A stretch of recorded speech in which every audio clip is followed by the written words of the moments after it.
We're at d3hoops.com at www.d3hoops.com. Another nice donation to the cause. We'll update our total here in a moment, but if you want to donate to our cause, we have a tweet on the main show page through Venmo and Give Butter.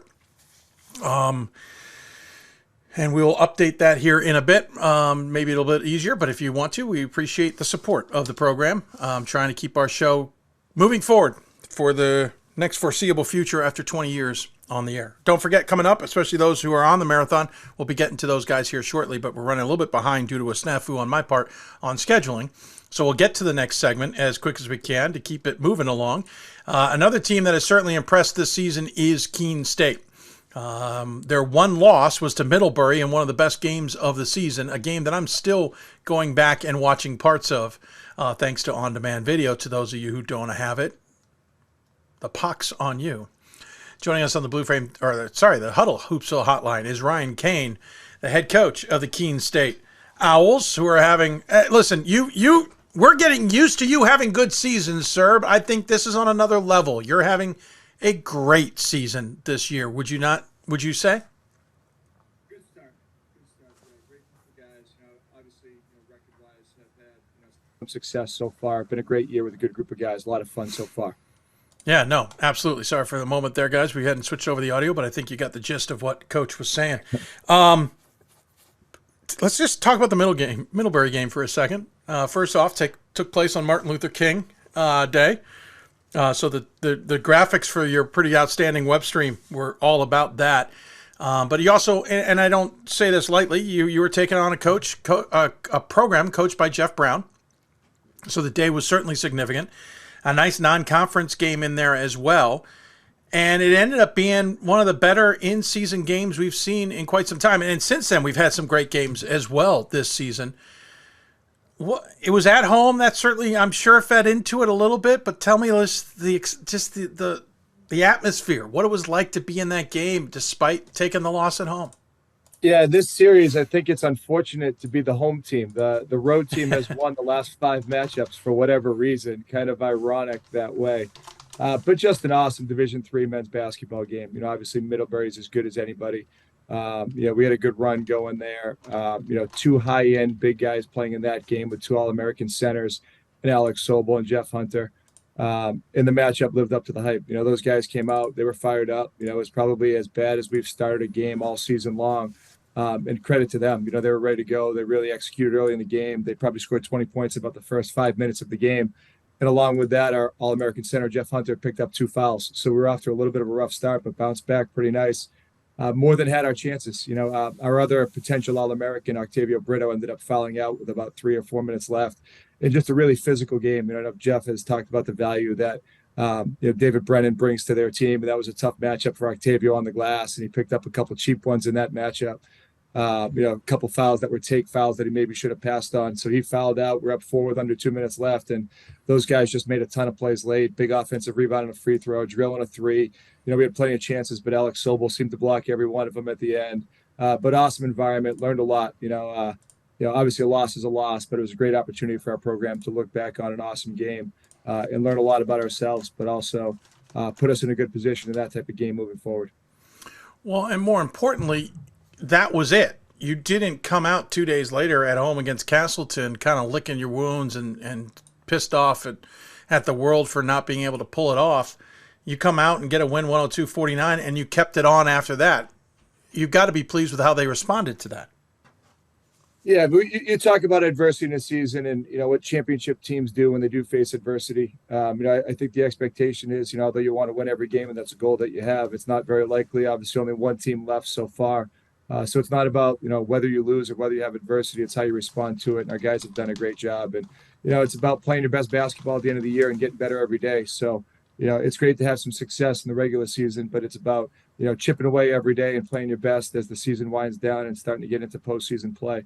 We have a good group of guys that I think, think about things the right way, have the right goals in mind, and align their process with their goals and not get too caught up, whether it's too high or too low with the result.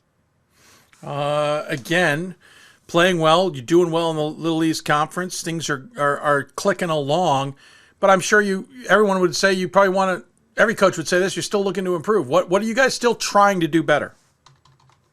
Yeah, we've had games where we've primarily been dominated by kind of our two potential American players in Octavio Brito and Jeff Hunter, and then we've had some other days where we've had good balance. So kind of finding our niche offensively where those role players fit in and how we can consistently get production across the board while still obviously having those two guys play a prominent role in our offense. Obviously consistency throughout games, kind of on both ends of the floor. As I mentioned, we've given up 20 in about a 4 or 5 minute segment against Middlebury. So you can't be doing that as you start getting late into the year into playoffs. But it's more so just about little habits, right? Like it's about the little things. There's no thing that we're going to try to overhaul. Just consistently making sure that we're trying to do the right things, play after play. Responding to that adversity. We talked about the loss, but obviously each game has its own adversity, and how we handle that adversity in that moment, I think, will define a lot about who we are as we get into the postseason. Talking with Ryan Cain here, head coach of the Keene State Owls. And no, that's not confusing to try and say in a tongue twist at all. And at this time, folks, don't ask them about WPI. We've done that before. We're not going to go back to it. I say that totally just to have some fun with you. What was it? You had a game against Marietta, obviously, this season. You played Maryville this season. You obviously had non-conference games against Springfield and MIT. I would say some of them maybe not the seasons you were expecting. Even I would argue some of the seasons we weren't expecting. But we all know that it's all about the LEC anyway. So the focus is there. What's that balancing act like when it comes to scheduling? That I know you're out there trying to better yourself. Middlebury obviously is an example of that, but how do you also make sure you don't overwhelm the guys, that you're still ready for LEC play? Yeah, it's so hard to find that balance. Scheduling is definitely an art, not a science. We've had years where, we've definitely overscheduled and you try to do the reciprocal thing and you lose a guy, and now the next year, you may not be as strong, and you kind of learn to lose rather than learn to win with a newer group. So there's definitely no one model to schedule. We generally try to play as tough of a non-conference schedule as we could possibly play. Played in the Great Lakes Invitational, one of the best Division III tournaments in the country. Obviously Ryan does a great job with that event. So we were lucky to play Marietta and Maryville as part of that. Middlebury has been a game that we played year in, year out. You mentioned some of those other teams that we typically play from strong leagues that historically are very, very good programs. Obviously Final Four and Elite Eight runs from those type of teams. But it's hard, even with like the COVID stuff. We'll deal with it for a couple more years. You don't know which programs are going to retain those guys. I think we'll be fortunate to retain a lot of our key guys through these COVID years, but it's just so hard to know. And then you try to base it on the league, right? As to your point, obviously sometimes the league's up, the league's down. Last year, Dartmouth was as good as anybody in the country. Obviously they got beat by Randolph-Macon at the end. A lot of people did, but those guys were, I thought, as good as anybody. So it's really hard to tell. And now we have WestCon having a great year. That's a huge matchup for us coming up on Saturday, where their only loss of the season. We were down 8 with under 2 minutes left in our home game against those guys. We were able to come back and make some big shots and ultimately make more plays in overtime to win that game. But that's our next opponent. And I'm not sure anyone would have guessed that we'd have the type of season that we're having. Not sure anyone would have predicted Western season. And then, conversely, some teams, as you mentioned, may not perform as well. So that balance is tough. But each year, we're definitely going to try to play as good of a non-conference schedule as we possibly can. Sure. It just doesn't always work out the way that you hope with the formula, right? Yeah, no, that's the truth. Talk to me about this team. Octavio Brito leading the way, 22 points per contest, 6 rebounds on top of that. He's also number 3 on the team, number 2 on the team in assists, number 2 on the team in steals. Jeff Hunter's second on the team, 13 rebounds and 18 points, 19 points. He's got that double-double going. He's 4th on the team in assists, by the way, number 1 in blocks. And then you got Mason Jean-Baptiste, who's also in there at 11 points per contest. Just those 3 are the ones that jump out when it comes to scoring. I know there's more than that. You go very deep on your bench, but tell me about that trio. Yeah, no, those 3 guys have been incredible for us all year. Obviously Jeff Hunter was a preseason D3 Hoops All-American. He's a guy that you don't see a lot of at our level. That the size, the athleticism, the fundamentals, just an awesome player to watch play basketball and a joy to coach. He's a tremendous leader, a great person. Really lucky to have him in our program. Just impacts the game in so many ways. Smart. We're able to play him through fouls against a guy as dominant as Alex Sobel. He's had some really terrific matchups this year. We also played Jared Houston, who's one of the better bigs in Division III basketball. So Jeff has just had an incredible year. He's taken a huge jump just in terms of his physicality and toughness this season. True leader in our program. And Octavio went from averaging 13 to 22 this year. He's a true 3-level scorer. He's as good on defense as he is on offense. Get good length, good athleticism, unselfish player. That's definitely the thing that I would say about those guys is great statistics. Obviously, they score, but they make the right play. They're both unselfish. Field goal percentages are through the roof. Both are really good. And then Mason's a great complementary guy, one of the better two-way guards in our league. We put him on a guy, typically the best shooter on the other team, and obviously he's another double-digit scorer. Nate CL played through the roof in that Middlebury game and has consistently been incredible, including last night against Eastern.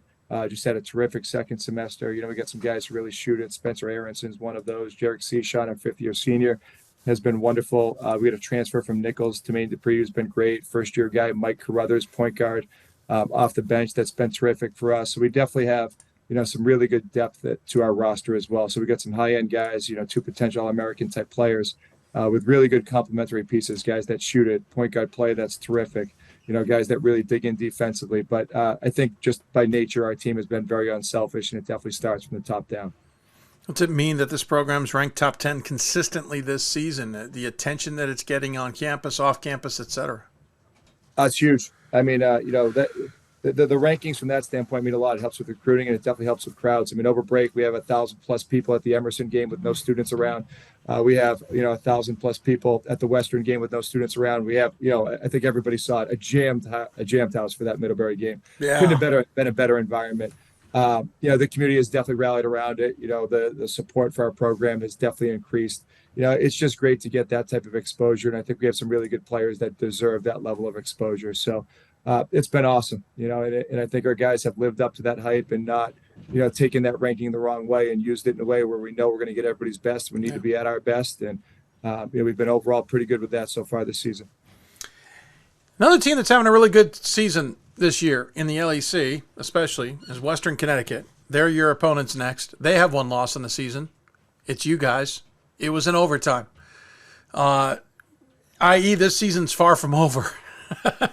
There's a lot still ahead. Western Connecticut is having a bonkers season. And I guess maybe that isn't the biggest surprise considering the fact that Guy Rancourt is their head coach and has certainly turned that program into a bit of a behemoth after it kind of sat as a 500 team for a long period of time. What do you expect from this one when it tips off on Saturday afternoon? You talk about our depth. I think these guys are probably about as deep as any team in the country. They have so much length, size, and athleticism, and they play a really unique style. They're pretty much going to put pressure on you every single possession. They'll trap you full court, they'll trap you in the half court, they'll trap you in the middle of the floor. Doesn't really matter. They're just going to force your team to make decisions play after play for 40 minutes. The last case was 45 for that overtime. And they just have a lot of guys on offense that are really good rebounders, that are great playmakers. It's going to be a tough matchup. They're just going to come at you for 40 minutes. It's going to be real high-level Division III basketball. We're going to have to make good decisions against these guys. We're going to have to play really physical against a team that has that kind of depth and physicality and athleticism. So it should be an awesome Division III basketball game, true LEC-type game with the physicality and toughness that I expect to see on Saturday. After that, you'll have 3 more at home against Mass Dartmouth, on the road against Castleton, and finish up again at home against Mass Boston. Mass Boston also having a pretty darn good season this year, 13-7 so far, 6-5 in conference play. It's been an interesting LEC to say the least. I assume expectations are you guys can make the NCAA tournament, and I know at that point you want to make waves. You always have in the first weekend. We always see Keene State go, hey, look at that. They beat somebody, better than we thought they were. That's gone. You guys are going to come in to that NCAA tournament, should you make it, maybe as not a favorite. I hate using that term, but you're going to be maybe hosting at home and expected to make at least the second weekend. That's a different perspective and a different atmosphere, is it not? Yeah, I'd say so, especially from, I'd say, the outside looking in. You've mentioned the success over time that we've had. There's an expectation in our program that we're going to play our best basketball at the end of the year because we have, a great group of guys that really drive our program and establish good habits with our guys and set expectations that we're going to get better every day and be our best at the end of the season. But it definitely comes with different expectations, knowing that there's the possibility to host. And externally, people may be looking at us, to win that first weekend and get to that second weekend and see what that looks like. But, on our end, it's really about playing our best. The difference between winning and losing these games is so small. We've won, whatever it is, 6 or 7 NCAA tournament games over my time here. We probably won them by a combined 10 games. So the margin of error winning and losing these games is so small. We'll go about our business the same way that we have. We won't let that external pressure feed into how we play in any way. I think the ranking has been there for the majority of our season. I don't think that's impacted our process at all. And I don't think relative to the NCAA tournament, those expectations will have any impact on us. We know how hard it is to win, but I expect us to be the best version of ourselves and play our best basketball and see where things go from there. All right, I appreciate the time and the insight that you've given us on the Owls. Certainly a tremendous team to watch and enjoy doing so. I'll try and even find some time to peek a look at that game as I'm at my own on Saturday. As always, though, we give the coach the final word. Any final thoughts you want to share with those who may be tuned in? No, just thank you so much for everything you do, Dave. Really appreciate the support. Thanks for everything you do for the game of basketball. You mentioned all the publicity that we've received through the rankings and everything else, and it's because of the work and the team of people that you have do to support and spread the good news about Division III basketball. We appreciate everything. Thanks, as always, for having me on. Oh, thanks for coming on. Thanks for being a little flexible with me tonight, and we'll look forward to talking to you down the road, sir. Oh, good. Sounds great, Dave. Thank you. Take care. Ryan Cain joining us on the Huddle Hoopsville hotline. Again, big game coming up on Saturday against Western Connecticut, who's having a darn good season under Guy Rancourt. And we'll see how they get past that one. But 21-0 overall, 12-0 in conference play. Not too shabby. We'll take another break. When we come back, we officially get the happy hour underway. I know the guys have been patient, and I appreciate that patience. We'll look forward to seeing the Snyder brothers, I believe, will be on, and we'll have a rousing discussion about wearing orange for a Calvin Hope battle. We'll probably hear from Bob Quillman and some other guys who will join us as well. You're listening to Hoopsville, presented by D3Hoops.com for the WBCA and ABC Studios. The happy hour of the marathon is next.